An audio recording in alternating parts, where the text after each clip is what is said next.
what you think. What is up, guys? In today's video, we're going to be talking about former Wisconsin star Nigel Hayes and why he failed to make it in the NBA. If you love college basketball, make sure to subscribe to the channel, and if you love these type of videos, be sure to check out my playlist in the description below. Nigel Hayes was born in Westerville, Ohio, a suburb of Columbus, and he was close with his family from the very beginning. He was born taller and stronger than most of his peers, which was originally leading him down a path to football instead of basketball. He played wide receiver in elementary school and was actually so big and tall that parents made him sit out. It was a tough time for him, but his mom credits that time period as crucial for his development. Instead of just goofing off on the sidelines like most elementary school kids would, he instead learned about every position, and when he returned the next year, he was the team captain. Because of his height, Nigel also played basketball, but he was not very good at all. After dedicating his time to playing basketball, he got better and better, and by the time he was in middle school, he was actually pretty good. His dad even made a bet with him that he wouldn't score 40 points in a game, and he was right. He didn't just score 40, he decided to go on and drop 48. Nigel worked hard in high school as he went to school early to get shots up, attended classes, went to football practice, studied, and then got more shots up. After his junior year, he decided to give up on football altogether and solely focus on basketball. While at Whitmer High School, he dominated on the court and was named to the All-State team. Wisconsin was the first school to really recruit Hayes, but since his brother played for Ohio State football and they lived in Ohio, it was going to be a challenge to land him.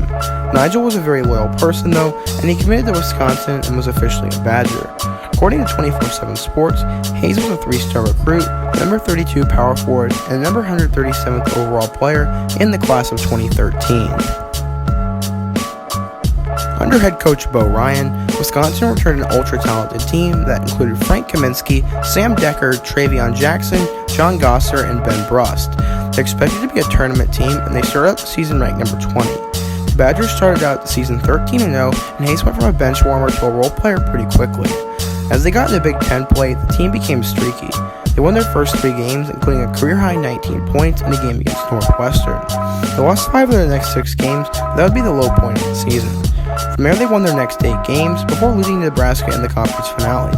After losing to Michigan State in the Big Ten tournament, Wisconsin became a 2 seed in the NCAA tournament and were ready for a run.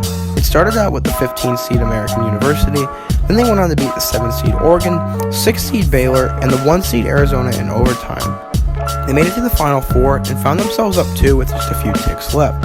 Aaron Harrison continued to flex his clutch gene as he hit a dagger 3 with a few seconds to play.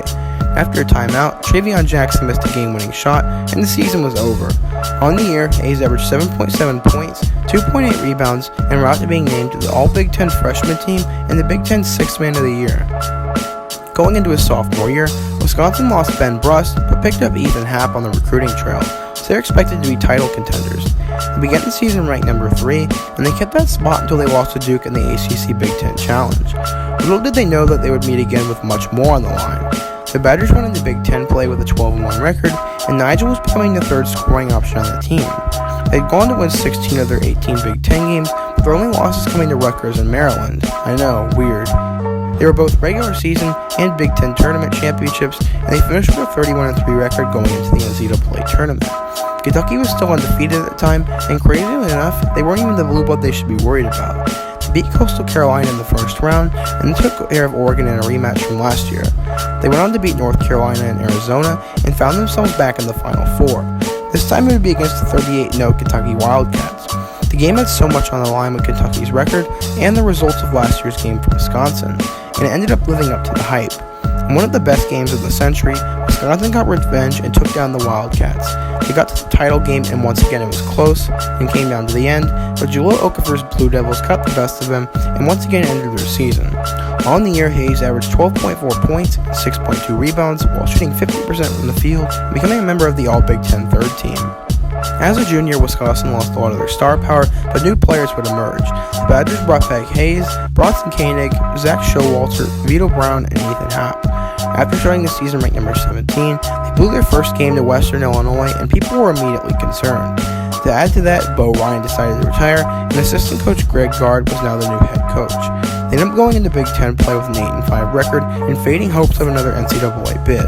They lost 4 of their first 5 games, then got hot and won 11 of their next 12 games, including ones over 4 ranked teams. Nigel Hayes, Bronson Koenig, and Ethan Happ became the new Big Three, and Wisconsin cruised to a 12-6 conference record. They lost their first-round game against Nebraska, but they became a 7th seed after attaining a 20-12 record. Wisconsin decided to go on another run. This time they beat Pittsburgh in the first round and knocked out the number 2 seed Xavier with a buzzer beater 3 by Bronson Koenig.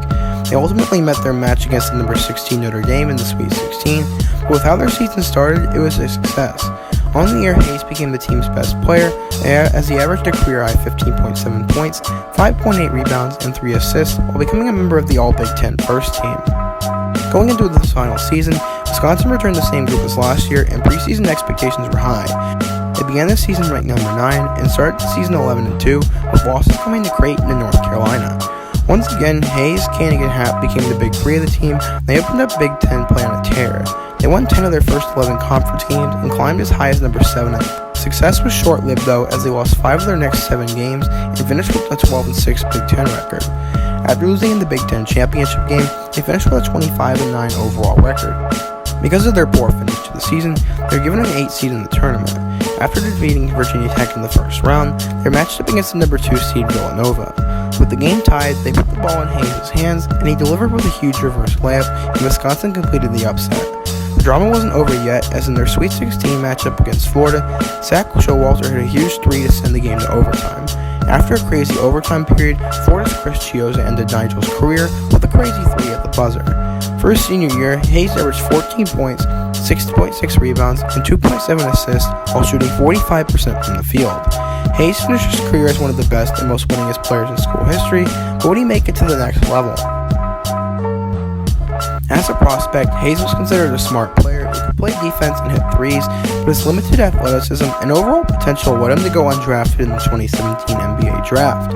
After playing for the Knicks Summer League team, he was signed to the Westchester Knicks and later had stints with the Los Angeles Lakers, Toronto Raptors, and Sacramento Kings before heading overseas to Turkey.